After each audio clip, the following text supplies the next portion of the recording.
حدیث شریف میں آج کی رات کی برکت لکھی گئی، لیکن یہ کہیں نہیں لکھا کہ قبرستانوں میں اگربتی جلانا، یہ کہیں نہیں لکھا 3 آدمی موٹر سائیکل پر بیٹھ کے قانون توڑنا، یہ کہیں نہیں لکھا کہ ساری رات مسجدوں کے باہر کھڑے ہو کے کھاتے پیتے رہنا۔ یہ خوبصورت موقع ہے اللہ کو منانے کا، اللہ کو منانے کا خوبصورت موقع ہے۔ اللہ چاہتے ہیں میں اپنے بندے کو معاف کر دوں، میں اپنے بندے کو جنت کی طرف بلاؤں، اپنے بندے کے لیے آسانیاں پیدا کروں۔ تو آج کی رات اس لیے خوبصورت ہے کیونکہ آج کی رات جو دعا مانگی جائے گی وہ رد نہیں ہوگی۔ آج کی رات اگر توبہ کر لی جائے تو قبول ہو جائے گی۔ میں نے جمعے میں بھی بتایا تھا 5 لوگوں کے لیے آج کی رات نہیں ہے۔ پہلا جو اللہ کی ذات میں کسی کو شریک کرتا ہو، دوسرا جو چغلی کرتا ہو، تیسرا جو تکبر کرتا ہو، چوتھا جو ماں باپ کا نافرمان ہو، پانچواں جو مسلسل شراب پیتا ہو۔ ان 5 بندوں کے لیے آج کی رات کوئی فائدہ ہونے والا نہیں۔ لیکن اللہ نے فرمایا میں نے اپنے عرش پہ لکھ دیا ہے کہ میری رحمت میرے غضب پر غالب آ گئی۔ قرآن پاک میں فرمایا ما غرک بربک الکریم، فرمایا میرے بندوں میں تو کریم رب ہوں، تم آ جاؤ میری طرف۔ یہ 5 قسمیں بتانے کے بعد پھر کہہ دیا کہ اگر یہ 5 بھی توبہ کر لیں آج کی رات، یہ 5 بھی توبہ کر لیں آج کی رات تو ان کی بات بھی پھر بن جائے، ان کے لیے بھی معافی کا معاملہ ہو جائے، ان کے لیے بھی مغفرت کا معاملہ ہو جائے۔ تو آج کی رات اللہ سے معافی مانگیں گے انشاءاللہ واٹس ایپ پر۔ مجھے تو شام سے وہی آ رہے لگاتار، کچھ لوگ فیس بک پہ ابھی بھی آن لائن لگے ہوئے ہیں، ایک دوسرے کو دیکھ رہے ہیں کون کیا کر رہا ہے، کون کیا کر رہا ہے۔ واٹس ایپ پہ پیغام جا رہے ہیں کہ بھائی معاف کر دینا، معاف کر دینا۔ لکھا ہے بیت اللہ کے جب بندہ پھیرے لگاتا ہے نا، طواف کرتا ہے، ان پھیرے لگانے سے پہلے حاجی کیا کرتا ہے جانے سے پہلے؟ میرے پاس ایک ہندو دوست آیا تو اس نے مجھے آ کے کہا کہ مجھے آج پتہ لگا آپ کے یہاں حج بڑی پاورفل عبادت ہے۔ میں نے کہا بھائی کیا بات ہو گئی؟ کسی حاجی نے بڑھیا چیزیں لا کے دی مکہ مکرمہ سے؟ کہتا نہیں، کہتا ایک صاحب سے میرا بیوپار تھا، انہوں نے میرے 55,000 روپے دینے تھے، 5-6 سال کی بات ہے، میں بھی بھول گیا، بہت اصرار کیا نہیں ملے، بات آئی گئی ہو گئی۔ کہتا ابھی ان کا ایک دن اچانک فون آیا کہ بہو جی آپ کے پیسے دینے۔ تو مجھے بڑی حیرانی ہوئی کہ اتنے سال بعد کیسے دینے؟ تو کہتا میں نے اس کو کھاتہ نمبر بھیجا، فٹافٹ پیسے آ گئے۔ اس نے فون کیا مل گئے، میں نے کہا مل گئے۔ پھر وہ فون کاٹنے لگا کہ میں پوچھا بھیا یہ کیسے اتنے سالوں بعد تمہیں یاد آ گئے؟ کہ وہ حج پہ جا رہے ہیں نا، تو آج بیٹھے ہوئے ساری کتابیں چھان رہے تھے کہ کس کس کا حق مارا ہوا ہے۔ یعنی یہ اتنی طاقتور عبادت ہے کہ اپنی ادائیگی سے پہلے بندے میں تبدیلی لانی شروع کرتی ہے۔ تو کہتے ہیں بھی حج میں جب بندہ چکر لگاتا ہے بیت اللہ کے چکر لگانے سے جن کو چکر دے رکھے ہیں وہ نہیں معاف ہوتے، پہلے معافی کرانی پڑتی ہے، پہلے چکر لگانے سے۔ دنیا میں صرف 2 مقام ایسے ہیں پوری کائنات میں جتنے بھی لوگ بستے ہیں، 2 جگہ ایسی ہیں کہ جن کے دروازے سے بندہ جیسا جاتا ہے ویسا واپس نہیں آتا ہے۔ ایک خانہ کعبہ کا دروازہ، دوسرا محمد رسول اللہ کا باب جبریل، کہ جو ان کے درمیان سے گزر گیا پھر اس دن کے بعد گناہ کرتے ہوئے اسے شرم آتی ہے، اس دن کے بعد بے ایمانی کرتے ہوئے شرم آتی ہے، تبھی تو اپنے نام کے آگے حاجی لگا لیتا ہے تاکہ دوسروں کو پتہ لگ جائے کہ اب میں نے پچھلے والے سارے کام چھوڑ دیے۔ یہ ایسا ہی نہیں پوری دنیا میں، یہ جو بڑے بڑے ملک ہیں نا، امریکہ، فرانس، جرمن، ان کو ہم سے یہ بہت بڑی تکلیف ہے، کچھ لوگوں کو پتہ نہیں۔ جتنے بڑے ملک ہیں، سپر پاور ہیں، ان کو مسلمانوں سے سب سے بڑی تکلیف یہ ہے کہ جو مرکز ہمیں اللہ نے دیے ہیں دنیا میں کسی کے پاس نہیں۔ دنیا میں ایسے کون ہے جو ایک ہی طرف منہ کر کے نماز پڑھتے ہیں؟ ایسی کون سی جگہ ہے جس میں بندہ جائے اور پھر اس کے زندگی جینے کا طریقہ بدل جائے؟ ورنہ لوگ عبادت کرتے ہیں پھر گناہ کے اندر ملوث ہو جاتے ہیں۔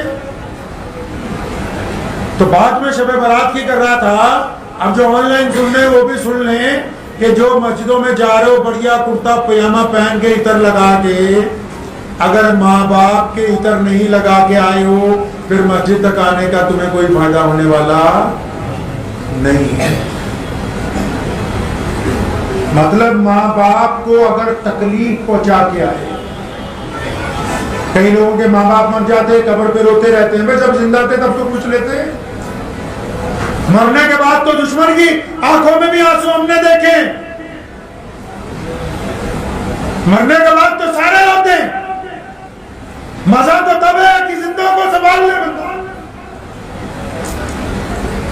اب جس نے ماں باپ کی قدر کی نہ ہو زندگی میں، وہ بھی کہتا نہیں شب برات منانے جامع مسجد پہنچیں گے، آرام سے پوری دعا میں شامل ہو کے آئیں گے، وہ دعا منہ پہ مار دی جائے گی واپس بیرن۔ تو دعا سے پہلے اچھا نہ ہو کہ بندہ اٹھ کے مجلس میں سے چلا جائے اپنے ماں باپ سے معافی مانگ لے، دعا سے پہلے اچھا نہ ہو کہ جن کا حق مارا ہے ان سے معافی مانگ لے۔ اسلام نے یہی نظام سکھایا، لوگوں نے عبادت کو صرف مذہب سمجھا، محمد رسول اللہ نے مذہب کو معاشرہ بنا دیا، معاشرہ سماج بنا دیا، اور پھر ایسا خوبصورت سماج بنایا کہ ہم جیسے گرے ہوئے لوگ جو کل تک اس ملک میں کوئی وجود نہیں رکھتے تھے، جن کی تاریخ اگر صدیوں پہلے اٹھا لی جائے تو کوئی ہماری حیثیت نظر نہیں آتی، تو رسول اللہ نے ہمارے سر پر عزت رکھ دی، محمد رسول اللہ صلی اللہ علیہ وسلم۔ تو یہ کیا ضروری نہیں ہے ہمیں کہ ہم بھی نماز کے لیے اس بات کو آج کی رات ضروری سمجھیں کہ اگر ہم نے کسی کا حق مارا ہے تو اس حقدار سے معافی مانگ لیں گے انشاءاللہ۔ وہ بندہ دور ہو اگر جس سے معافی مانگنی ہو تو فون کر کے بھی مانگ سکتا ہے، فون پہ شرم آتی ہو تو انڈیویجل واٹس ایپ کا میسج کر کے بھی، جس طرح فیس بک پہ فالتو عورتوں کی آئیڈیاں دیکھ دیکھ کے میسج کر کے پوچھتے رہتے ہو کہ شاید ادھر سے جواب آ جائے ادھر سے آ جائے، ان کو بلاک کر کے بھی توبہ کی جا سکتی ہے۔ ایسے گناہوں کو چھوڑ کے بھی اللہ کو راضی کیا جا سکتا ہے جن پہ اللہ کہتے ہیں کہ میں راضی ہوں۔ ہم لوگ پتہ کون سا اسلام چاہتے ہیں جو آج کل ہمارے یہاں سسٹم چل رہا ہے ہمارے دیش میں، اگر بڑھیا ناز بننے والا ہو، نماز آپا بھی نہیں پڑھی تھے، پڑھ کے بھی نہیں آیا، ماشاء اللہ سبحان اللہ کہہ کے ہر 5 منٹ بعد 50 روپے اس کو، داڑھی چاہے اس کی شرعی ہو چاہے نہ ہو، رسول اللہ کے حکم کے مطابق پائجامہ چاہے ٹکنوں سے اونچا ہو یا نہ ہو، درود شریف چاہے صحیح پڑھنا آتا ہو چاہے نہ آتا ہو، چاہے وہ نعت خواں بھی اپنے گھر میں ماں باپ کا بے ایمان ہو، اس سے کوئی لینا دینا نہیں ہے، اور کچھ نہیں تو مولوی صاحب کے پاس آ جاتے ہیں مسجد میں 10 بچے دے دو قرآن پڑھا دو، وہ خود نہیں قرآن پڑھتے، تمہیں سمجھا کس نے دیا کہ لوگوں کے بچے جا کے تمہارے لیے، کسی کا بچہ اپنا بچہ بنتا ہے؟ ہاں جتنے مدرسوں کے بچے ہوتے ہیں، ہمارے کسی مدرسے کے بچے کو الگ بٹھا کے بولنا جہاں قرآن پڑھنے جاتے ہو کتنی دیر میں پارا ہو جائے، 10 منٹ میں پارا پڑھتا ہے پورا،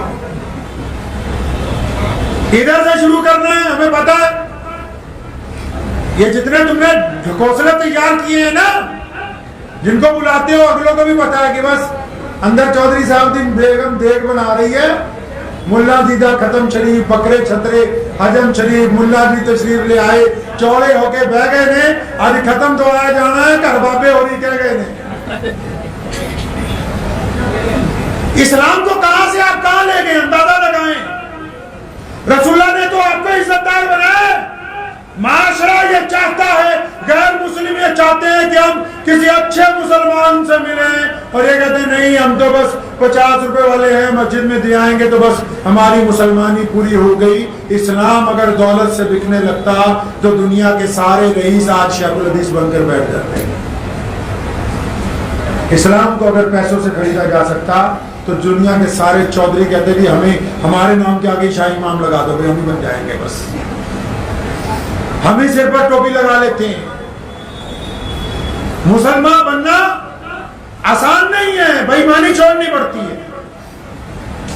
محمد رسول اللہ کا دیوانہ اپنے آپ کو کہلوانا ہو تو رسول اللہ کے کہنے کے مطابق چلنا پڑتا ہے۔ ایک صحابی رسول صلی اللہ علیہ وسلم ہے، نام میرا اس وقت ذہن میں نہیں آ رہا، گلی میں چلے ہوئے جا رہے، ایک بڑی خوبصورت خاتون گلی میں کھڑی ہے اپنے دروازے پر، اس کی طرف نگاہ گئی، دل میں برا خیال آیا، 4 قدم آگے بڑھے، سنو یہ واقعہ، کیونکہ تمہارے پاس تو سننے کے لیے ٹائم نہیں ہے، ہمارے پاس آپ مولوی سارے ہوئیو بلائے ہوندے باروں، ادھر شور مچاتے رہنا بس فجر تک، اور کچھ نہیں چاہیے. صحابی رسول گزرے، ایک عورت کو دیکھا، غیر مسلم ہے، پردہ نہیں کیا ہوا، بہت خوبصورت ہے. اس کے شکل کو دیکھا، اس کو دیکھا تو دل میں برا خیال آیا. 4 قدم ابھی آگے بڑھے تو آنکھوں سے آنسو جاری ہو گئے. اپنے آپ کو کہتے ہیں کہ رسول اللہ نے تو حکم دیا ہے کہ کسی غیر کی بیٹی کو گندی نگاہ سے نہیں دیکھنا. اب قدم رک نہیں رہے، آنکھوں سے آنسو جاری ہیں اور گھر کہیں اور ہے، لیکن چلتے ہی جا رہے ہیں، چلتے ہی جا رہے ہیں، رو رہے ہیں، چلتے جا رہے ہیں. چلتے چلتے مدینہ منورہ سے باہر نکل گئے، چلتے ہی جا رہے ہیں، چلتے ہی جا رہے ہیں. کئی میل چلے گئے، جنگل آ گیا. جنگل میں جا کر چھپ کر سانس لیا، بیٹھ گئے. پھر زاروں قطار رو رہے ہیں. نماز کا وقت ہوتا ہے، نماز پڑھتے ہیں، استغفار کرتے ہیں، روتے ہی رہتے ہیں. کس بات پہ رو رہا ہے بندہ؟ ابھی ڈانٹا نہیں ہے کسی نے. ان نوجوانوں کو سنا رہا ہوں، ابھی ڈانٹا نہیں ہے، ابھی کسی کو پتہ نہیں لگا. جس طرح تم کرتے ہو بھی چپکے سے دیکھ لیتے، اس کو پتہ تو نہیں لگ رہا. ابھی کسی کو پتہ نہیں لگا کہ ہوا کیا ہے.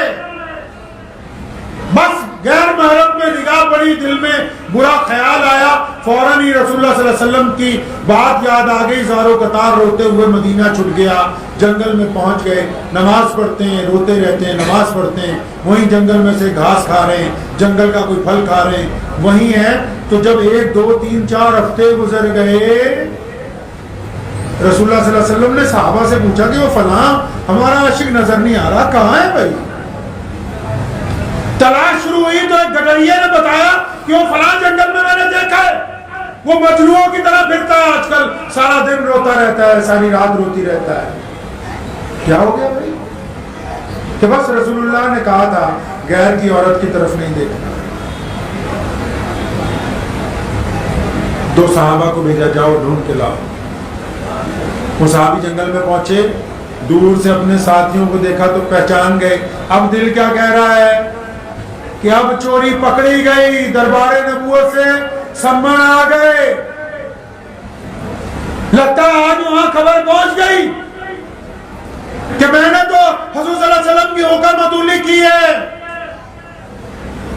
اور زاروں قطار رونے لگے. دونوں صحابی آئے، دلاسا دیا، پوچھا ہوا کیا ہے، پوچھا تم کیا آئے ہو؟ فرمایا رسول اللہ صلی اللہ علیہ وسلم یاد کر رہے ہیں، پوچھ رہے ہیں کہ کہاں ہے ہمارا عاشق. وہ اتنا روئے. فرمایا اچھا محمد رسول اللہ مجھے یاد کرتے ہیں، لیکن مجھ سے تو میرے آقا کے ایک حکم کی عدولی ہو گئی. انہی صحابہ کی گود میں آخری سانس لے کے اپنی جان اللہ کے سپرد کر دی. اس کو کہتے ہیں محمد رسول اللہ کا حکم مان.